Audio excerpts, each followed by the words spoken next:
Amazon makes the free Prime exclusive discounts not free anymore. Amazon Big Deal Days is coming.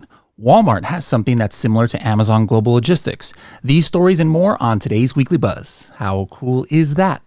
Pretty cool, I think.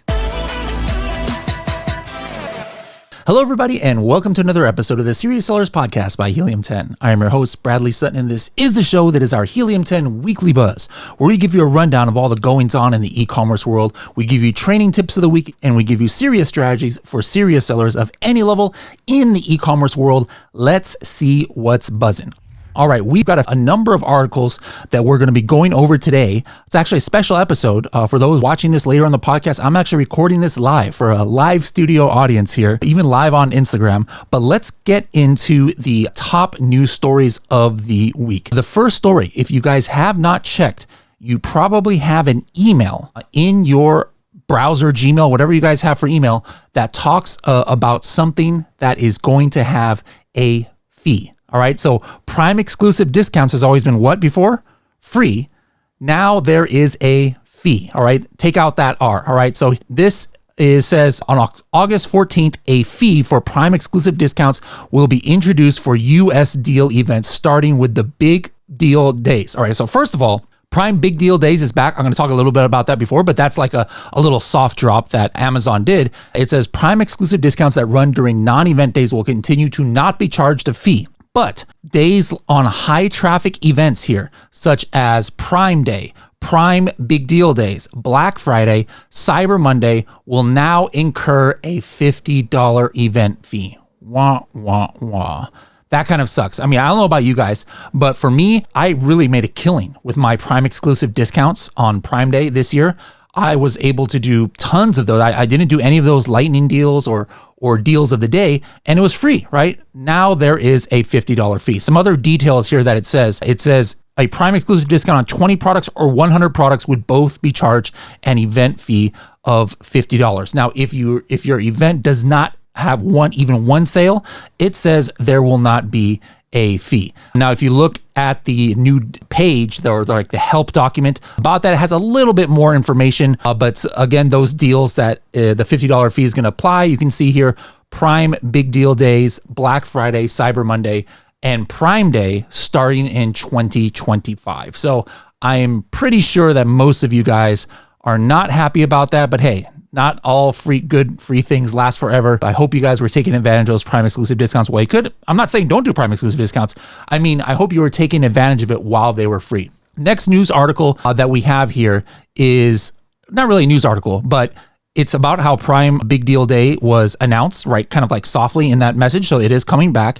And then I see here that you can actually create it. Like there's another notice in your Prime exclusive discount page that says you can now submit Prime Big Deal Days discounts on a single product. Now, Amazon didn't say yet when it is. Now, you remember I predicted Prime Day. I don't think I'm going to be able to predict it this year, but if again, I had to pick a date, it would be around October 9th. Now, let me show you why. Again, I could be way off on this because Amazon is being very tight-lipped about it. But I noticed here that one of my products was eligible for Prime Big Deal Days window.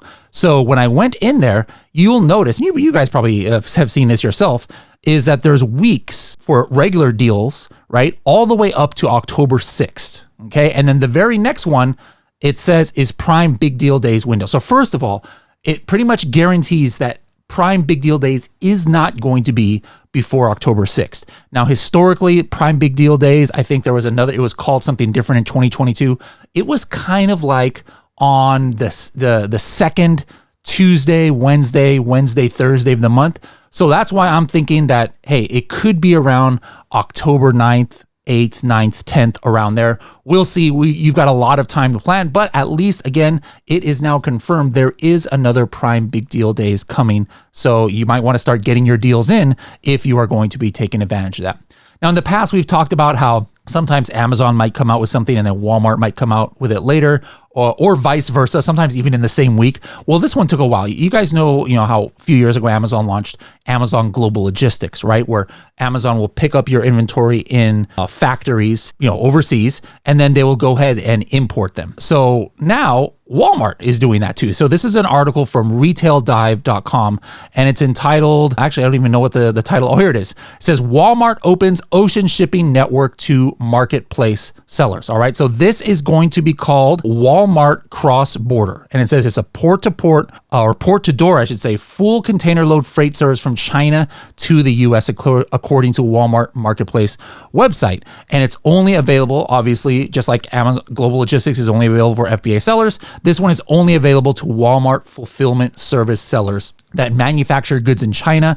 And it says all cargo must be shipped from Yantian, Shanghai, or Ningbo ports. It says cargo imported into the US is then directly transported to a Walmart fulfillment center. So if you're starting to do kind of like big loads, and maybe you have a Walmart only SKU and you're not sending it to Amazon, you can now maybe look into this to see if that can save you shipping time and money. Another email that came out today from Amazon, for those of you sending replenishment orders, speaking of inbound freight, this email said, to offer you more control over FBA shipment plans, we've added a new guideline that ensures that you receive the Amazon optimized inbound option. Now, remember, Amazon earlier this year started with the inbound placement fees, right? Like if you try to ship to less than 4 Amazon warehouses, you get a per box surcharge. And I don't know about you guys, but this is what's happened to me a lot. I have my own warehouse, so I try and keep things pretty tight. I don't want to send, like 30 boxes at once because I don't want, overage fees.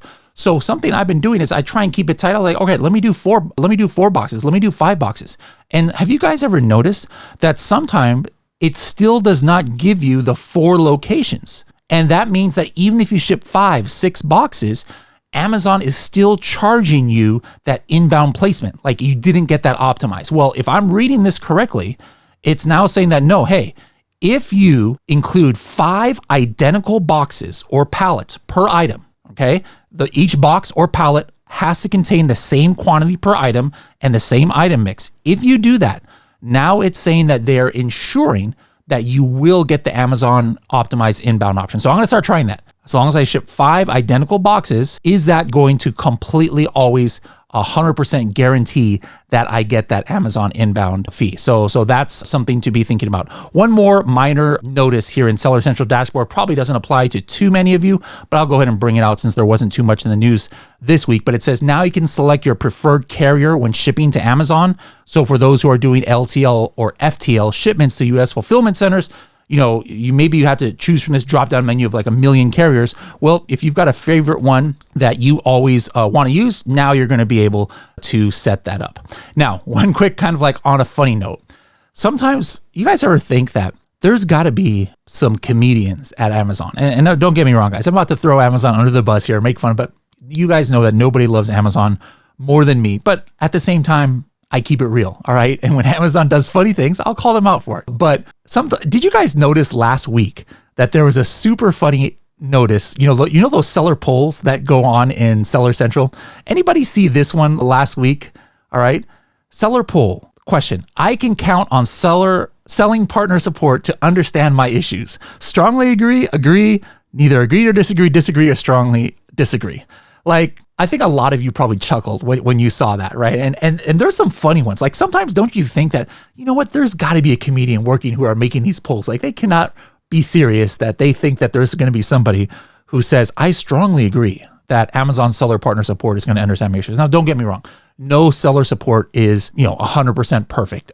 Obviously, there's miscommunications, but I think we all agree that there seems to be more problems than not with Amazon seller support. But that being said, another department that sometimes I swear they're doing like some tongue-in-cheek humor is the department that does the announcement sometimes, Seller Central, about new return policies. Like you guys ever seen those messages? Today, spoiler alert, there's going to be the most funny of them all. But anyways, sometimes you'll see those messages, right? And it'll say something like, hey, in order to make sure that your customers are happier and to make sure that you're not having to process so many returns, we're going to go ahead and automatically approve returns from customers without you having to approve it, right? Do you guys remember that one? And it's like, oh, this should ease the seller's mind so much. This is what sellers want. Like basically sellers were like, what in the world? Like, why?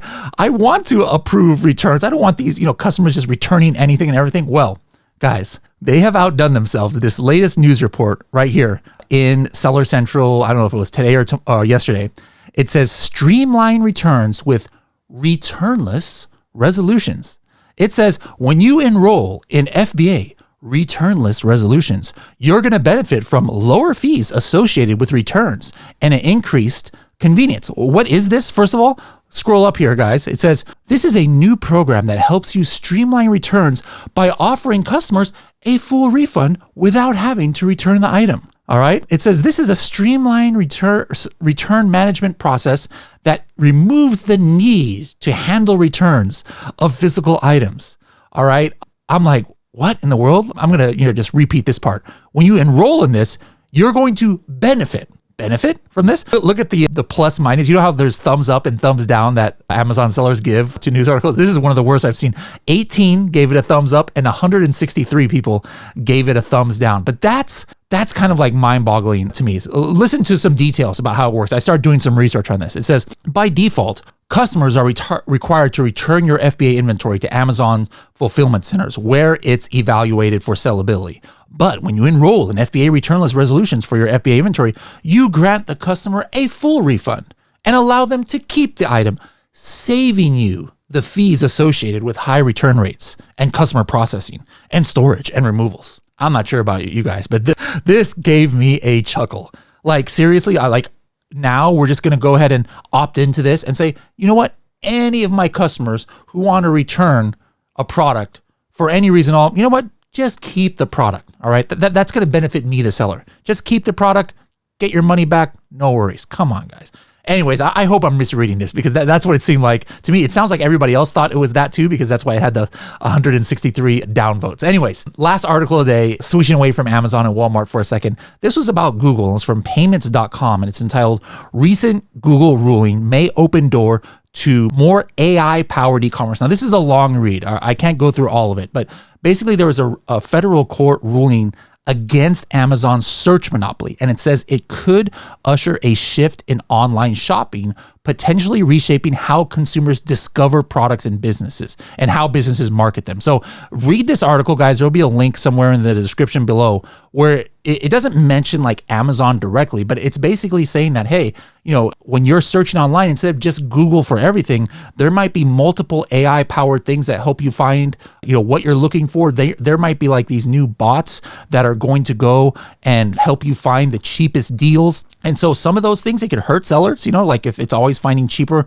alternatives, sometimes it could help sellers. Like the more AI intuitive some of these search engines get, maybe that means the less advertising you have to do. I don't know. That's something that the article said, but make sure to check that out. All right, guys, that's it for the news this week. We'll see you next week to see what's buzzing.